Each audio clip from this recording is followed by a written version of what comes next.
यात्री के भेष में प्रतिबंधित कफ सिरप की बोतल डिलीवरी करने पहुंचे दो लोगों को प्रधाननगर थाना की पुलिस ने गिरफ्तार किया है। आरोपियों के नाम शिवेंद्र दोस्तीदार और बाबूलाल प्रसाद है। ये दोनों एनजेपी इलाके के निवासी बताए गए हैं।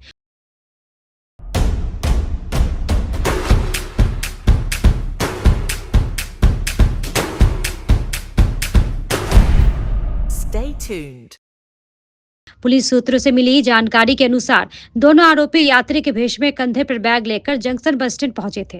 इधर इसकी खबर मिलते ही प्रधाननगर थाना की सादे पोशाक की पुलिस ने अभियान चलाते हुए संदेह के आधार पर दोनों को पकड़ा। वहीं तलाशी लेने पर आरोपियों के बैग से प्रतिबंधित कफ सिरप की सैकड़ों बोतल बरामद हुई, जिसकी कोई वैध कागजात नहीं थी। जिसके बाद दोनों आरोपियों को प्रतिबंधित कफ सिरप की तस्करी करने के आरोप में गिरफ्तार कर लिया गया। आज दोनों आरोपियों को सिलीगुड़ी कोर्ट में पेश किया गया है। पुलिस आगे की जांच कर रही है।